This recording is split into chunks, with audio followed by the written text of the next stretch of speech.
મળવા જઈ રહ્યું છે એવા માનસરોવરના લોકાર્પણ પ્રસંગે મારી સાથે ઉપસ્થિત મારા સાથી ધારાસભ્ય અને ખૂબ પ્રજાના વચ્ચે રહેનાર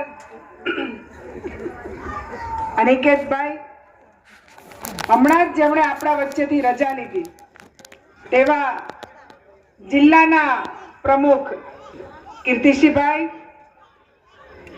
આજ નગરપાલિકામાં ખૂબ સરસ શ્રેષ્ઠ કામગીરી કરે છે એવા પ્રમુખ ચિમનભાઈ, પૂર્વ ધારાસભ્ય મહેશભાઈ, પૂર્વ મંત્રી કાંતિભાઈ, આપણા લોકસભાના ઉમેદવાર બેન રેખાબેન, પૂર્વ જિલ્લા પંચાયતના પ્રમુખ કુમુદબેન, સૌ મંચસ્થ મહાનુભાવો, કોર્પોરેટરો, સંગઠનમાં શહેરના પ્રમુખ, મહામંત્રી, સંગઠનના સૌ ભાઈઓ અને બહેનો અને આજે પાલનપુરના પ્રજાજનો, આપણે સૌ જાણીએ છીએ પ્રમાણે હું પણ અમદાવાદ શહેરની ડેપ્યુટી મેયર તરીકે મેં કામ કર્યું છે, એટલે મને ખબર છે કે નગરપાલિકાનું કામ શું હોય છે.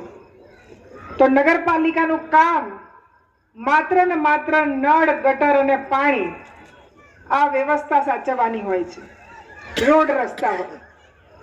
પરંતુ હું એ વાત જરૂર કહીશ કે નગરપાલિકાના પ્રમુખ અને એમની ટીમને હું એટલે અભિનંદન આપું છું કે આટલા મોટા તળાવને ડેવલપ કરવાનું કામ એમણે કર્યું અને અમારી સરકારમાંથી 7 કરોડ રૂપિયા જે કેન્દ્ર સરકારમાંથી અમૃત 02 માંથી જે ફાળવવામાં આવે છે એ પૈસા ફાળવ્યા અને આ કામ થયું.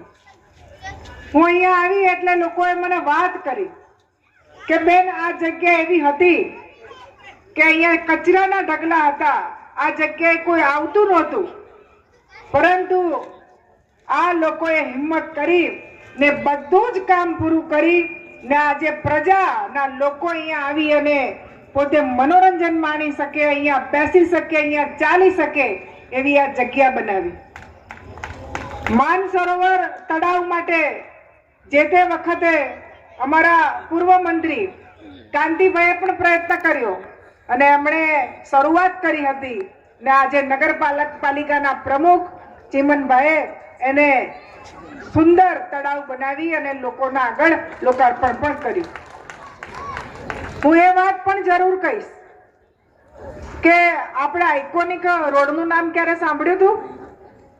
પહેલા રોડ જ સારા નતા. પહેલાના તમને જમાનામાં તમને ખબર હોય તો રોડ ખાડા ખડિયાવાળા રોડ હતા, પરંતુ આજે ભારતીય જનતા પાર્ટીની સરકાર અને આપણા મુખ્યમંત્રી ભૂપેન્દ્રભાઈ પટેલ, આપણા નાયબ મુખ્યમંત્રી હર્ષભાઈ સંઘવી દ્વારા આજે નગરપાલિકાઓમાં પણ આઇકોનિક રોડ બનવાની શરૂઆત થઈ. એની સાથે સાથે હું એ વાત જરૂર કહીશ કે નગરજનોને માત્ર નળ, ગટર, પાણીની વ્યવસ્થા આપી અને નગરપાલિકા છૂટા થઈ જાય એવું નહીં, પરંતુ અઠવાડિયામાં એક વખત દરેક પરિવારજનોને એવી ઈચ્છા થાય કે ભાઈ આજે પરિવાર સાથે મારે ક્યાંક ફરવા જવું છે કે મારે નજીકના સ્થળે ક્યાંક વોકિંગ કરવા જવું છે, તો આ જગ્યા જે તળાવની જગ્યા છે, જે અવાવરૂ જગ્યા હતી, એને ડેવલપ કરી અને આજે નગરપાલિકા પાલનપુરના લોકોને આ સમર્પિત કર્યું છે. એટલે ખરેખર ખૂબ મોટી વાત છે. કોઈ ગમે તે કહેતું હોય કે ભાઈ આ નથી, આ નથી, આ નથી, પણ તમારો સમય હતો ત્યારે શરૂઆત તો કરવી હતી. શરૂઆત પણ નથી કરી.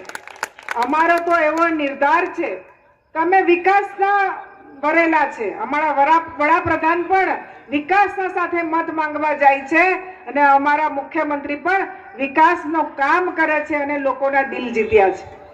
તો આજે આ જે શરૂઆત કરી છે અને શરૂઆતમાં અમારા ધારાસભ્યશ્રીએ કહ્યું કે ટૂંક સમયમાં જ અહીંયા પાણી પણ આવશે.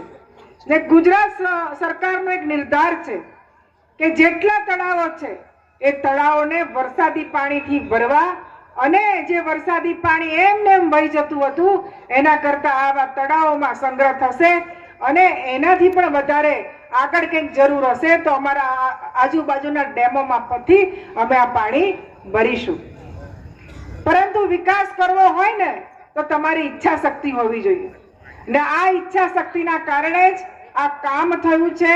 અને હું ચીમનભાઈને કહીશ કે આ પછી પણ જે પણ ભારતીય જનતા પાર્ટીનો પ્રમુખ બનશે ને એ પણ આ કામને આગળ વધારશે, અમારા ધારાસભ્ય પણ આગળ વધારશે ને આ કામ ખૂબ સારી રીતે પૂર્ણ પણ થશે. આપણે જાણીએ છીએ પ્રમાણે કે હું પહેલા પણ ખૂબ પહેલા નગરપાલિકા અહીંયા ઇલેક્શનો હતા જ્યારે થરાદમાં ને વાવમાં ને ત્યારે અમે લોકો અમદાવાદથી આવતા હતા ત્યારે પાલનપુર શું હતું અમે જોયું હતું અને આજે પાલનપુર શું છે એ પણ અમે જોઈએ છે. આપણને ખબર ના પડે કે આપણે પાલનપુરમાં ફરીએ છીએ, આપણને એવું લાગે કે અમદાવાદમાં ફરતા હોય.